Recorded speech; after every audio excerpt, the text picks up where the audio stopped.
Hi, my name is Olivia and welcome back to my channel.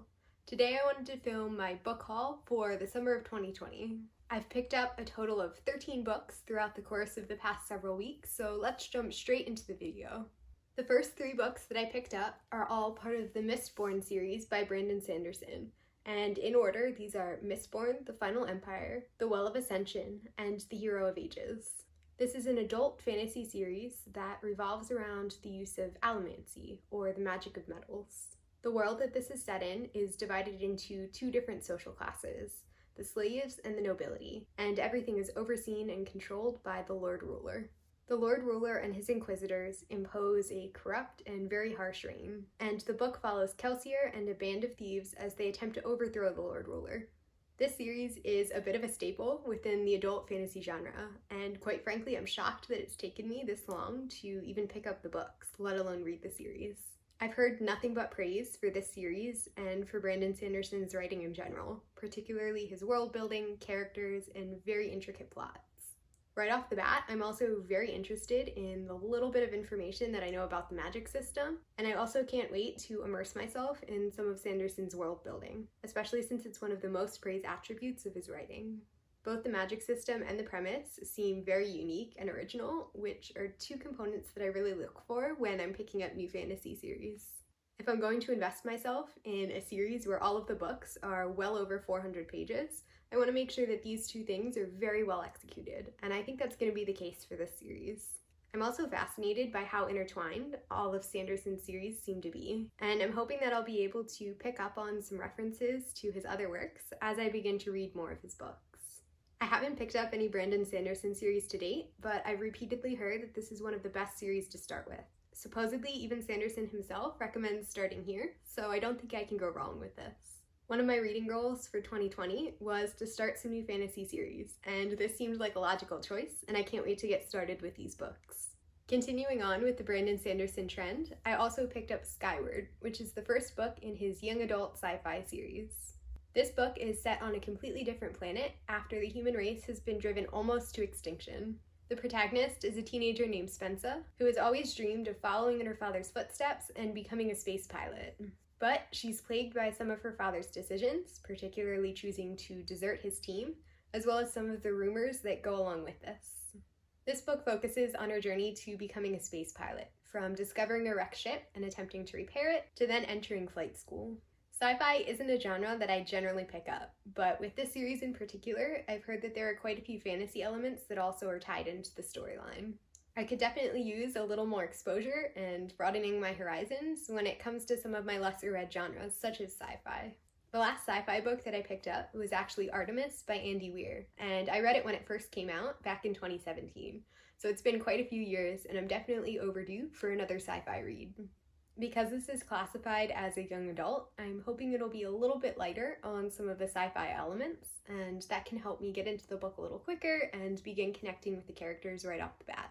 I'm also interested to see how Brandon Sanderson's fantasy compares to his sci-fi, and if there's going to be a big disconnect or difference between some of his different series.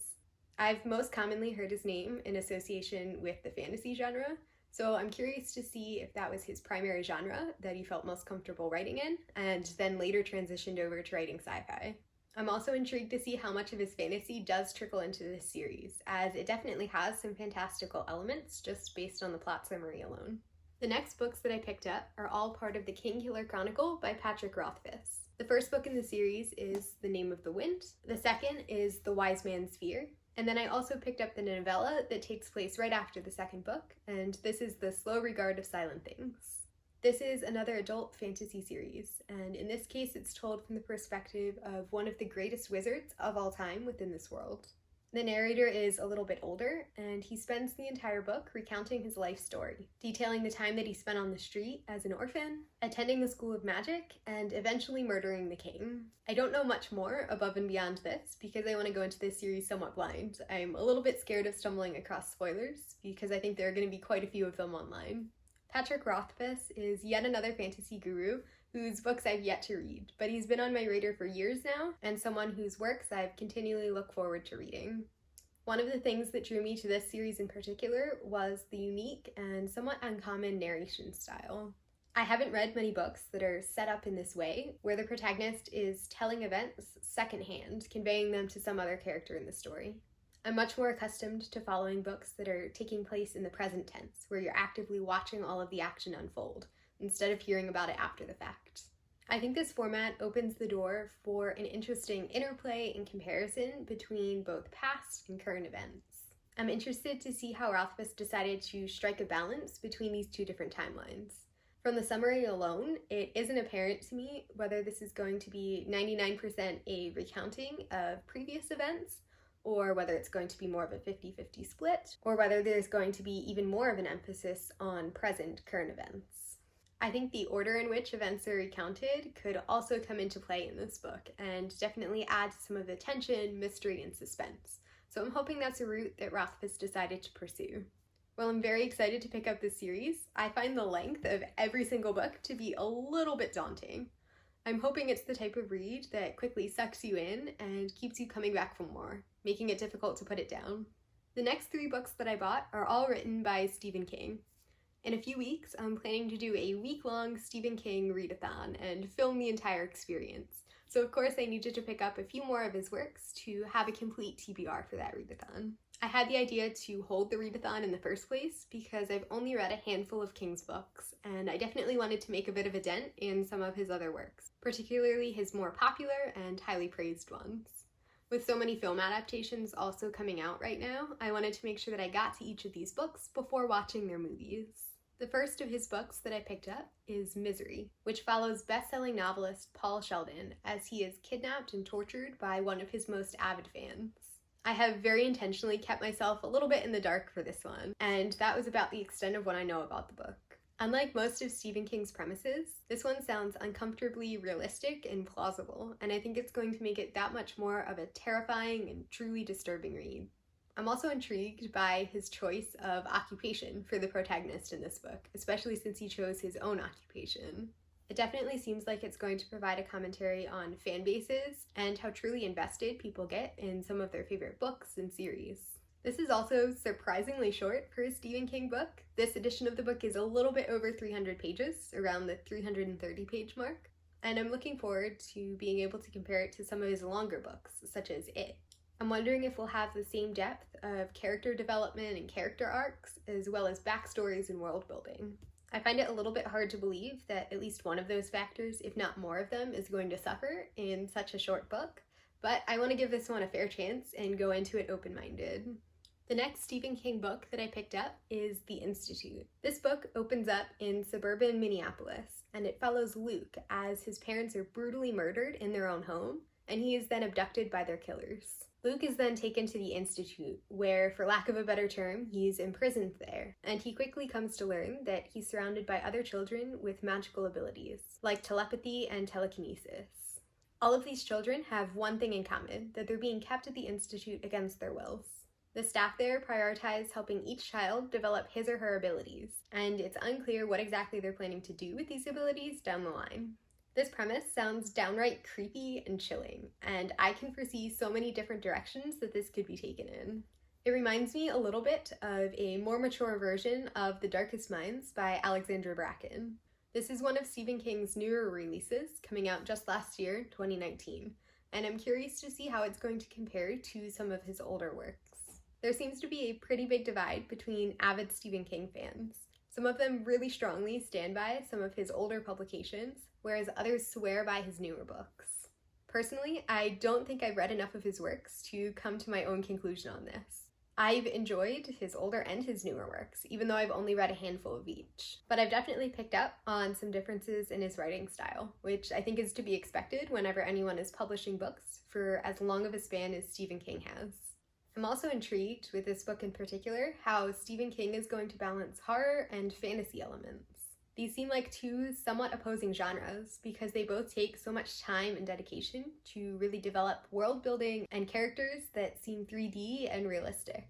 I'm having trouble picturing how he's going to seamlessly incorporate these two things into a single book, which, yes, it is a little bit on the lengthier side, but I'm not sure that he has enough room and enough space to develop to both of these aspects, horror and fantasy. The last Stephen King that I picked up was Dr. Sleep, which is a follow-up or sequel to The Shining, and it actually follows the little boy from The Shining, Danny Torrance. In Dr. Sleep, Danny is now middle-aged, and he comes across a 12-year-old girl who also has The Shining. He takes this girl under his wing and tries to protect her from a band of murderous paranormal beings who go by the name of the True Knot.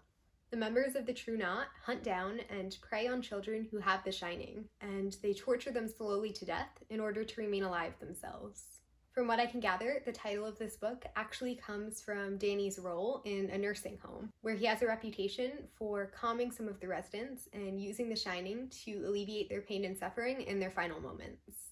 I have to admit, I'm a little bit apprehensive about this one. While I loved The Shining, I don't have a great track record of enjoying sequels to books that were originally intended to be standalones.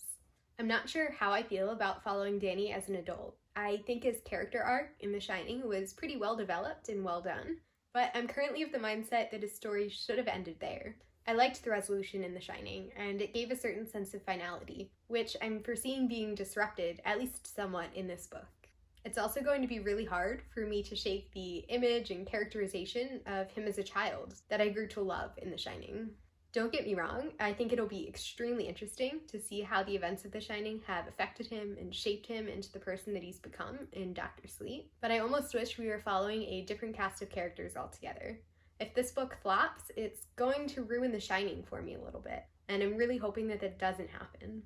The final 3 books that I wanted to talk about were actually gifted to me, and they're all part of the Cormoran Strike series by Robert Galbraith, which is a pen name for J.K. Rowling. In order, these first 3 books are The Cuckoo's Calling, The Silkworm, and Career of Evil.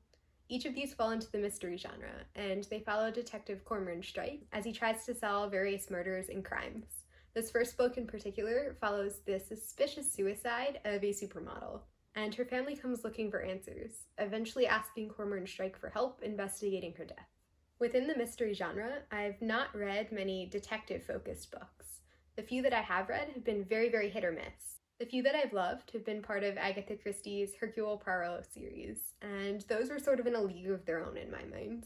But I'm always trying to expand my reading horizons, and this seems like the perfect opportunity to branch out and try something that's a little bit out of my comfort zone or my norm when it comes to picking up books. I've also not read anything that J.K. Rowling has published since the Harry Potter series, so I'm curious to see how her writing has progressed and changed. I also think it's going to be an interesting dichotomy comparing her children's and young adults books to now an adult series. I'm looking forward to see how she'll change up her writing style to appeal more to an adult audience, and how she's going to incorporate some of those more mature themes into these books. Personally, I think I'm going to find it difficult not to constantly associate her writing with the Harry Potter series. I think that's just going to become a default for me, especially since I've read that series so many times and absolutely loved it. I'm hoping that her writing has changed significantly enough that it'll help set this series apart, at least in my mind, making them a little bit less superimposable. I also think this is something that'll get easier the further I get into this series, so it's definitely one that I'm looking forward to picking up in the near future. That brings me to the end of my haul. Let me know in the comments down below if you've read any of these, or which ones you recommend that I start with. Also, I'd love to hear what books you've picked up recently. Thanks for watching, and I'll see you in my next video.